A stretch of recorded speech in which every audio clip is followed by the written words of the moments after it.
Mes sœurs, mes frères, bienvenue dans cette méditation sur les textes de ce dimanche 3 septembre 2023, 22e dimanche du temps ordinaire, où nous faisons mémoire de Saint Grégoire le Grand, Père de l'Église et docteur de l'Église.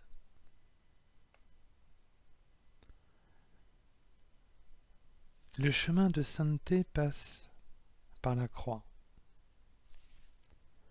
Tous les textes du jour montrent un désir de Dieu et de sa sainteté.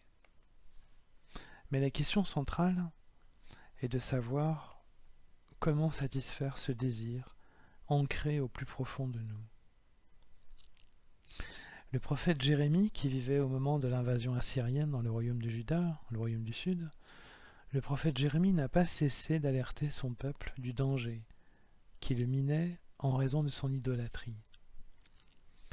Au début de son ministère, pourtant, Jérémie était très réticent à accomplir sa mission. Mais Dieu l'a beaucoup aidé par son insistance.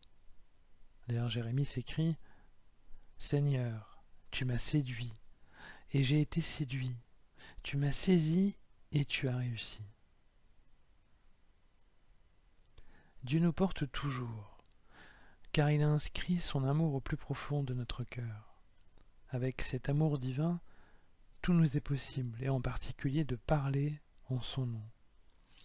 C'est ce qu'avoue Jérémie alors qu'il annonce de très mauvaises nouvelles à ses contemporains, et alors qu'il souhaitait intérieurement ne plus parler en son nom, comme il dit. La parole de Dieu devenait pourtant comme un feu brûlant dans mon cœur, elle était enfermée dans mes os, je m'épuisais à la maîtriser sans y réussir. Et Jérémie continua de parler au nom de Dieu malgré, comme il dit, les insultes, les moqueries et les persécutions. Ce désir de sainteté et d'agir pour Dieu est ancré profondément en nous, en particulier chez ceux que Dieu choisit pour être ses porte-paroles. Le désir de Dieu est universel, mais on pense souvent que les moyens de satisfaire ce désir sont multiples. En réalité, Jésus nous avait averti qu'il n'y a qu'un seul chemin, celui qu'il emprunte, car il est lui-même, comme il le dit dans l'évangile de Jean, le chemin, la vérité et la vie. Nous voulons régulièrement contourner une étape cruciale et centrale sur ce chemin, qui est celle de la croix. Loin de nous présupposer, la croix n'est pas un aboutissement, c'est seulement un commencement. Comme le dit Jésus à Pierre et aux apôtres dans l'Évangile, « Si quelqu'un veut marcher à ma suite, qu'il renonce à lui-même, qu'il prenne sa croix et qu'il me suive. Car celui qui veut sauver sa vie la perdra, mais qui perd sa vie à cause de moi la trouvera. »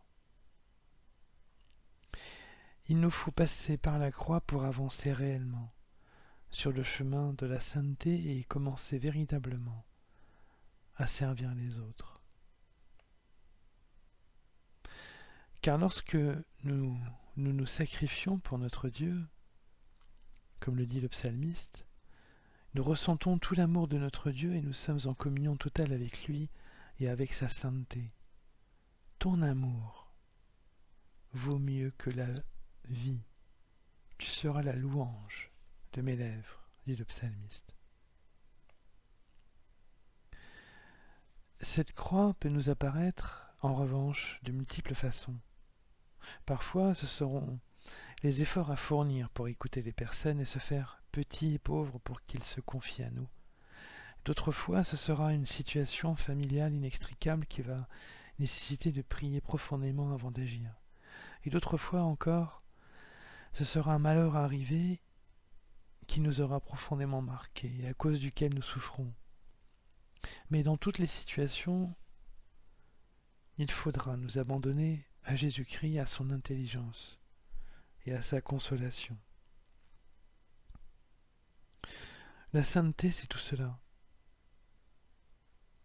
Elle doit nous faire aboutir à la compréhension de ce que nous dit l'apôtre Paul, la perception claire que toute notre personne, jusqu'à notre corps, est investi par la présence vivante de notre Seigneur et Sauveur Jésus. C'est notre renonciation au péché qui nous permet d'avoir un corps renouvelé. Lorsque Paul dit « Présentez votre corps, votre personne tout entière, en sacrifice vivant, saint, capable de plaire à Dieu. » C'est là pour vous la juste manière de lui rendre un culte. Notre renonciation au péché, c'est passer par la croix. Et le meilleur moyen de renoncer au péché est de l'avouer publiquement devant ses frères et ses sœurs. C'est une action vraiment libératrice qui nous relève et nous purifie. Alors mes sœurs, mes frères, il nous faut vraiment abandonner tout ce qui fait ce que nous sommes et passer par la croix. Non pas forcément qu'il faille abandonner notre personnalité, mais tout ce qui s'est accumulé de choses non essentielles, cela oui, il faut l'abandonner. C'est cela, le secret, si on peut dire, de la sainteté. C'est tout attendre de notre Dieu. Notre pauvreté volontaire nous rendra riches d'un nouvel être, d'un nouveau corps et de nouvelles pensées.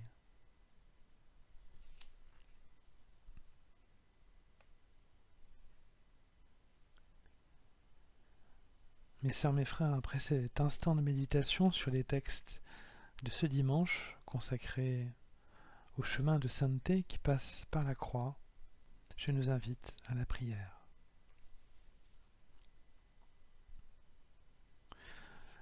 Ô Seigneur Jésus-Christ, toi qui es don total, toi qui es amour vivant et incarné, rends-nous capables de nous humilier devant toi et de servir les autres avec grande joie. C'est cela pour nous porter ta croix. Que par elle, nos difficultés et nos mesquineries soient purifiées dans la fournaise de ton immense amour, pour que nous renaissions en lui, vivants et aimants. Amen.